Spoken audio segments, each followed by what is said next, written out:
Hello everyone, welcome to Star IQ. Star IQ के video platform पे आप सभी का बहुत बहुत स्वागत है। प्यारे दोस्तों, आइए आज 3 सितंबर 2023 के हरियाणा करंट अफेयर हम पढ़ते हैं इस पर्टिकुलर वीडियो में। और हमारा अभी हाल ही में अगस्त महीना पूरा कंप्लीट हुआ है, और जैसा कि आपको पता है कि हम पूरे महीने का कंपाइलेशन एक साथ किया करते हैं। तो उसका वीडियो या तो फिर आज और या मंडे वाले दिन आप लोगों को एक पूरे महीने का कंपाइलेशन मिलेगा। और इसके अलावा जनवरी से लेके अगस्त तक का कंपाइलेशन आपको मिलने वाला है, जो कि ग्रुप डी या आप एचपीएससी पीजीटी की प्रिपरेशन कर रहे हैं तो आपके लिए भी बहुत ज़रूरी होगी वो मैराथन क्लास। सो ये दो अपकमिंग क्लास है। और इसके अलावा कल आपसे सवाल पूछा था मैंने, उस सवाल का ठीक आंसर क्या होगा। विश्व कुश्ती चैंपियनशिप के लिए हरियाणा के कितने पहलवानों का सिलेक्शन किया गया है। तो विश्व कुश्ती चैंपियनशिप के लिए हरियाणा के टोटल 18 पहलवानों का सिलेक्शन किया गया है। ऑप्शन नंबर बी इस सवाल का बिल्कुल ठीक है। और प्यारे बच्चों, 5 सितंबर से आपका जो बहुत इंपॉर्टेंट बैच स्टार्ट हो रहा है वो है हरियाणा ग्रुप डी के लिए 4000 एमसीक्यू का कोर्स है। इसमें आप Haryana GK, Haryana current affair, general science, GK PYQ और करंट अफेयर्स के साथ में हिंदी और इंग्लिश के एमसीक्यू भी आप लोग इसमें आसानी से कवर कर सकोगे। तो आप इसको अवेल करने से पहले VIP60 कोड जरूर लगा लेना, जिससे केवल 400 रुपये का आपको ये बैच मिल जाएगा स्टार आईक्यू एप्लीकेशन पे। और हमारा आज का पहला करंट अफेयर है कि हाल ही में मुख्यमंत्री जी ने फरीदाबाद में कितने करोड़ रुपए की 11 विकास परियोजनाओं का शिलान्यास किया है। तो अभी हाल ही में हरियाणा के मुख्यमंत्री जी ने फरीदाबाद के अंदर टोटल 11 विकास परियोजना 93 करोड़ रुपए की है, जिनका अभी हाल ही में शिलान्यास किया गया है। जिसमें से छः सड़क परियोजना है, 4 स्कूल भवन है, और के अलावा सेक्टर 48 के अंदर सामुदायिक भवन है तकरीबन 7 करोड़ रुपए का।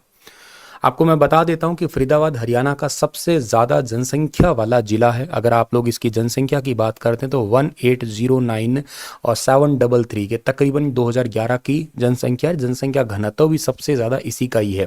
सबसे कम जनसंख्या और सबसे कम जनसंख्या घनत्व का बात करूँ ना मैं, तो सिरसा का आता है। तो ये भी बात आप लोगों को याद रखना है। अच्छा, अगर आप लोगों से ये क्वेश्चन पूछा जाए ना कि हरियाणा में सबसे ज़्यादा क्रिश्चियन कहाँ पे रहते हैं, मतलब ईसाई सबसे ज़्यादा कहाँ रहते हैं, तो आपका जवाब रहना चाहिए कि वो जिला भी फरीदाबाद है। फरीदाबाद के अंदर सबसे ज़्यादा क्रिश्चियन रहते हैं। 1947 के अंदर यहाँ पे एक बड़खल झील, याद है आप लोगों को बड़खल झील? बड़खल झील का सिंचाई के लिए निर्माण किया गया था। तो ये पॉइंट भी हो सकता है आपसे कहीं ना कहीं एग्जाम में पूछ लिया जाए, ठीक है। अच्छा, हरियाणा में सबसे कम आयुर्वेदिक संस्थान अगर पूछे ना, सबसे कम आयुर्वेदिक संस्थान, तो भी आप फरीदाबाद जिले को ही कहना, ठीक है। ईसाई सबसे ज्यादा यहाँ पे, आयुर्वेदिक संस्थान जो है ना यहाँ पे। अच्छा सर, हिंदू ज़्यादा कहाँ पे बता दो। हिसार में हिंदू है तकरीबन 17 लाख से ज़्यादा। सिख ज़्यादा कहाँ पे है सर? वो सिरसा में ज़्यादा है, 3 लाख से लगभग ज़्यादा ही मानिएगा। सबसे कम सिख तो नूह में, और मुस्लिम ज़्यादा फिर वहाँ पे हो जाएंगे अपने आप ही नूह के अंदर। 7.5 लाख 8 लाख के आसपास का आंकड़ा आता है न्यूज़पेपर में, कभी ऊपर नीचे आंकड़ा रहता ही रहता है ये, ठीक है। अच्छा, हरियाणा के अंदर क्षेत्रफल की दृष्टि से सबसे छोटा जिला जो है ना वो फरीदाबाद है। जनसंख्या के हिसाब से सबसे बड़ा हो गया है ये हमारा फरीदाबाद डिस्ट्रिक्ट, ठीक है। अच्छा सर, फरीदाबाद की एक बात और इंपॉर्टेंट है, यहाँ पे थोड़े दिन पहले सूरजकुंड मेला लगा था। इस बार कौन सा वाला लगा था? 36वां लगा। कब से कब तक लगा था सर? 3 फरवरी से लगा था, 19 फरवरी के बीच में लगा था। सर इस बार कौन से देश आए थे? SCO के देश आए थे, संघाई सहयोग कॉरपोरेशन के टोटल 8 देश आए थे। है तो 9, लेकिन आया कौन सा नहीं? इसमें पाकिस्तान नहीं आया। भारत और पाकिस्तान दोनों कब ऐड हुए थे? इसमें 2017 के अंदर ऐड हुए थे। इसमें 9वां देश कौन सा ऐड हुआ है? 9वां देश इसमें ईरान ऐड हुआ है, याद रखिएगा। अच्छा, नॉर्थ ईस्ट के इसमें 8 राज्य भी आए थे। थीम स्टेट के अंदर ये थे, थीम नेशन के अंदर ये वाले थे आपके। पिछली बार उज्बेकिस्तान आया था और जम्मू कश्मीर था, जो 35वां मेला था। और इस बार 36वां जो है ना, इसके अंदर SCO और नॉर्थ ईस्ट के स्टेट आए हैं। ये फरीदाबाद के अंदर लगता है आपका मेला। फरीदाबाद हरियाणा के अंदर ट्रैक्टर हब के लिए भी जाना जाता है, क्योंकि यहाँ पे सबसे ज़्यादा ट्रैक्टरों का निर्माण होता है। रेफ्रिजरेटर के लिए भी जाना जाता है, राजदूत मोटरसाइकिल, एस्कॉर्ट ट्रैक्टर, इन सभी के लिए फरीदाबाद को ही हम लोग जानते हैं। फरीदाबाद का जनसंख्या घनत्व भी आप पॉइंट याद रख सकते हो क्या? 2442, 2442। आगे पीछे मतलब पढ़ोगे तो सेम ही लगेगा। और सिरसा का 303 याद करो, वो भी आगे पीछे उल्टा सीधा एक समान ही लगेगा तुम्हें, ठीक है। तो ये पॉइंट आपके लिए इंपॉर्टेंट है। एक तो क्वेश्चन आपके लिए बन जाते हैं ऐसे ऐसे कि हाँ इस जिले के लिए ये बता दीजिएगा, ठीक है। हरियाणा में जैसे पुलिस कमिश्नरी पूछ ले कितनी है, तो हरियाणा में पुलिस कमिश्नरी वर्तमान में 4 हो गई है। एक गुरुग्राम की है, एक फरीदाबाद की है, एक पंचकुला की है और एक सोनीपत की अभी हाल ही में बनी थी। ऐसे ही हरियाणा में पूछ ले जैसे आपसे पुलिस कमिश्नरी के अलावा मेट्रोपॉलिटन डेवलपमेंट एरिया पूछ ले तो भी आपके 4 ही है, जिसमें ये सेम ही नाम आप लोग जो है ना रिपीट किया करते हैं। ठीक है, तो इन चीज़ों को आप याद रखना। और हरियाणा में अगर मतलब मसाले या फलों के हिसाब से बात करें तो तुलसी सबसे ज़्यादा जो होती है, नहीं तुलसी यहाँ नहीं होती, तुलसी शायद फतेहाबाद में होती है। यहाँ तो शहरी क्षेत्र होगा तो कोई यहाँ पे कुछ ज़्यादा है नहीं। तुलसी शायद फतेहाबाद के अंदर सबसे ज़्यादा होती है आपकी। यहाँ पे ना फूलों के अंदर एक फूल था शायद रजनीगंधा फूल, हाँ रजनीगंधा फूल है। ठीक है ना, रजनीगंधा फूल है, ये सबसे ज़्यादा यहाँ मतलब सबसे ज़्यादा तो मैं बिल्कुल नहीं कह सकता, पलवल फरीदाबाद इन इलाके के अंदर होता है रजनीगंधा। ठीक है ना, एक फूल है जो कौन सा था मुझे थोड़ा स्किप हो रहा माइंड से, ग्लैडियोलस ऐसे कुछ करके फूल था ना शायद, वो सबसे ज़्यादा फरीदाबाद में होता है। ठीक है, तो चलिए सर, इसके अलावा हम लोग अगले एमसीक्यू की ओर जाने की कोशिश करते हैं। नेक्स्ट हमारा कौन सा है कि हाल ही में हरियाणा कर्मचारी आयोग एचएसएससी ने खिलाड़ियों को ग्रुप सी की भर्ती का कितना परसेंटेज खिलाड़ियों को देने की घोषणा की है। तो खैर ग्रुप सी तो नाम लेते ही थोड़ा सा अब अजीब लग रहा है। इसके लिए 3% खिलाड़ियों को देने की घोषणा की है एचएसएससी की ओर से। ग्रुप सी की भर्ती पॉलिसी में एक फिर चेंज किया है जिसके अंदर 3% खिलाड़ियों की भर्ती की जाएगी इसमें। तो इसके लिए एचएसएससी ने अपना एक ऑफिशियली लेटर है वो जारी किया है कि आरक्षित 3% होगा। खैर ये तो खैर एक मतलब खेल ही है, पता नहीं बच्चों के साथ में कैसा कर रहे हैं, क्या कर रहे हैं, हम ही जाने। एनीवे 36,000 पद जो है ना इन्होंने निकाले, जिसमें तो 1200 खिलाड़ी भर्ती होंगे, स्पेशली किसके खेल कोटे से ही भर्ती होंगे। ये एक ऑफिशियल लेटर था और भास्कर की ऑफिशियल न्यूज़ के अंदर भी दिखाया था कि 3% कोटे में पहला एक आपका आउटस्टैंडिंग स्पोर्ट्स पर्सन का जो है ना होने वाला है। बचे हुए पदों में एलिजिबल स्पोर्ट्स पर्सन को मिलेगा।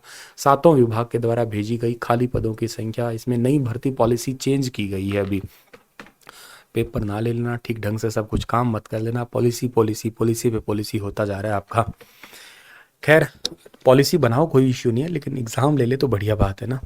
हाल ही में नीरज चोपड़ा थोड़े दिन पहले ही चर्चा में रहे थे, विश्व एथलीट चैंपियनशिप में पहले भारतीय हैं जो गोल्ड लाने वाले हैं। इन्होंने अभी रिसेंटली जूरिक के अंदर, ये जूरिक है, जूरिक डायमंड लीग के अंदर कौन सा मेडल जीता है। तो इसमें ये गोल्ड नहीं जीत पाए, इसमें सिल्वर मेडल जीत पाए। ऑप्शन नंबर बी इस सवाल का ठीक है। 87.71 मीटर के थ्रो के साथ दूसरे पोजीशन पे रहे, सिल्वर मेडल जो है ना इनको मिला है डायमंड लीग के अंदर। ठीक है, नीरज चोपड़ा को। और कुछ दिन पहले ही वर्ल्ड कप बुडापेस्ट में 88.17 मीटर के साथ में गोल्ड जीता था इन्होंने। और अब थोड़े से ही सेंटीमीटर से चूक हो गई इनकी। डायमंड लीग में नीरज चोपड़ा ने 85.71 मीटर जो है ना इसका थ्रो किया था। और जिनको गोल्ड मेडल मिला था ना वो एक्चुअली चेक रिपब्लिक के जाकूब वादलेच थे, इनको 85.86 था। तो मतलब समझो कुछ पॉइंटों का ही चूक हो गया ये। और इस इवेंट में इन्होंने अपने पहले 3 प्रयास फाउल कर बैठे थे ये, चौथे में इन्होंने जो ना 85.22 मीटर का थ्रो किया था। फाउल अगर ना होता, फाउल होने के बाद थोड़ा सा हो जाता है ना, माइंड पे प्रेशर क्रिएट हो जाता है थोड़ा। तो खैर Neeraj Chopra Zurich diamond league के अंदर अब इन्होंने सिल्वर मेडल जीता है। अनडाउटली बहुत अच्छे खिलाड़ी है, चूक तो हो ही सकती है। हरियाणा के पानीपत के खंडरा के रहने वाले हैं और पिछली बार हमारा जो ओलंपिक था उसमें 87.58 मीटर का जेवलिन थ्रो करके गोल्ड मेडल जीता था ओलंपिक के अंदर इन्होंने। हाल ही में डॉक्टर बनवारी लाल ने महेंद्रगढ़ में कितने करोड़ रुपए की पेयजल परियोजनाओं का शिलान्यास किया है। तो महेंद्रगढ़ के अंदर टोटल इन्होंने पेयजल परियोजनाओं का शिलान्यास किया है 11.94 करोड़ रुपए की। डॉक्टर बनवारी लाल जो कि हमारे हरियाणा के अंदर अभियांत्रिकी मंत्री है, इसके अलावा इनके पास कोऑपरेटिव डिपार्टमेंट भी है। तो हर गांव के लिए, हर गांव के अंदर जो है ना हर रोज मतलब पानी जो है ना बेसिक मिल सके, प्रतिदिन प्रति व्यक्ति को जो है ना लगातार पानी की सप्लाई हो सके, इसके लिए इस योजना की शुरुआत की गई है। आपको वैसे भी अच्छे से पता होगा कि हमारी एक योजना है जिसका नाम प्रधानमंत्री मोदी जी ने स्टार्ट किया था, हर घर नल से जल, 15 अगस्त 2019 को। और उसमें बड़े राज्यों में हम लोगों ने थोड़े समय पहले ही टॉप भी किया था, तो वो भी अपने आप में इंपॉर्टेंट है। अच्छा, महेंद्रगढ़ जिला भी बड़ा इंपॉर्टेंट है, करंट अफेयर्स में कहो या क्वेश्चनों में कहो, हर जगह इसका नाम आता ही आता है। हरियाणा में अगर पूछ लेना आपसे आंवला ज़्यादा कहाँ पे होता है, तो आंवला वैसे भिवानी में ज़्यादा होता है। सेकंड पोजीशन बात की जाए तो अपने महेंद्रगढ़ की ही है, महेंद्रगढ़ में। और महेंद्रगढ़ जो है अपने खनिजों के लिए बड़ा फेमस है, इसमें बहुत सारे खनिज है, खनिजों की पैदावार समझ लीजिएगा अपने आप में। डोसी की पहाड़ी वो अपने आप में बहुत इंपॉर्टेंट है क्योंकि ये सबसे ऊंची चोटी है ढाणी कुलताजपुर। और 2022 का अगर बात करें ना तो उसमें सबसे कम लिंगानुपात वाला जिला भी महेंद्रगढ़ था। ये 2022 के आंकड़े के अनुसार अगर मैं बात करता हूं तो, हालांकि ये हर साल बदल जाते हैं आपके, लेकिन 2022 के अनुसार अगर मैं बात करूं तो ठीक है। और इसके अलावा जैसे आप लोगों को मैंने कहा था ना कि सबसे ज़्यादा हरियाणा के अंदर ईसाई कहाँ पे है, तो फरीदाबाद थे, लेकिन सबसे कम ईसाई कहाँ पे है, तो वो महेंद्रगढ़ जिला होगा। सबसे कम क्रिश्चियन इसी जिले के अंदर है। अच्छा, सबसे कम बौद्ध भी इसी जिले के अंदर है। बुद्धिस्ट जो है ना वो सबसे कम इसी जिले के अंदर है। सबसे ज़्यादा अगर पूछो तो आप मुझसे, मैं कहूँगा पंचकुला जिला है, जहाँ पे बुद्धिस्ट या बौद्ध धर्म को मानने वाले ज़्यादा लोग हैं। चलिए सर, तो आगे चलते हैं हम लोग। अगला जो हमारा करंट अफेयर रहता है वो क्या रहेगा। अगला क्वेश्चन है कि हरियाणा सरकार ने किस शिक्षा नीति के अनुरूप अनुसंधान पहल को मंजूरी दी है। ये क्वेश्चन बहुत इंपॉर्टेंट है, एग्जाम ओरिएंटेड सवाल है सीधा।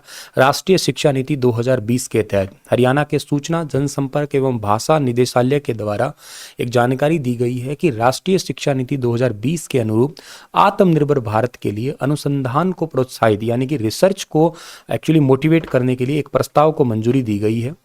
एक्चुअली सरकार ये चाहती है, गवर्नमेंट का ये टारगेट है सीधा सीधा, कि आने वाले टाइम में एग्रीकल्चर के अंदर, एग्रीकल्चर के अलावा इंडस्ट्रीज है, सामाजिक व्यवस्था है, अर्थव्यवस्था है, टेक्नोलॉजी है, इनके अंदर बेसिकली ज़्यादा से ज़्यादा नवाचार हो, इनके अंदर अनुसंधान हो, इनके अंदर जो है और जिनके जो प्रॉब्लम्स है, इनसे रिलेटेड प्रॉब्लम का सॉल्यूशन हो सके। तो इसी करके इस नई नीति को एक्चुअली मंजूरी दी गई है। और इसके अलावा 75,000 रुपये से लेके 1 लाख रुपए तक की धनराशि इन परियोजनाओं की के लिए दी जाएगी, जहाँ पे रिसर्च वर्क के लिए काम या इनसे संबंधित यूँ कहिएगा छोटे छोटे आपके प्रोजेक्ट है उनको लॉन्च करने के लिए, इस परियोजना के लिए ये आवंटित किया जाएगा धन।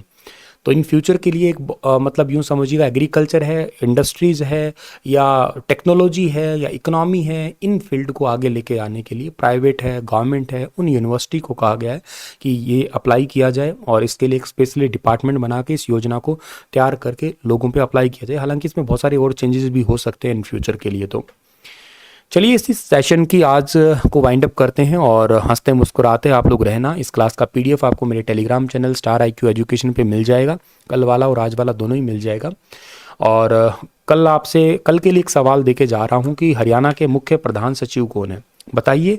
और यार वीडियो को लाइक और शेयर तो करिए। आप 70% वीडियो को लाइक और मतलब सब्सक्राइब तो बिल्कुल नहीं करते चैनल को, इतना तो कर्म कर ही दिया करें और शेयर कर दिया करें, अपना ही तो चैनल है, कोई पराये का थोड़ा ना। चलिए, थैंक यू सो मच।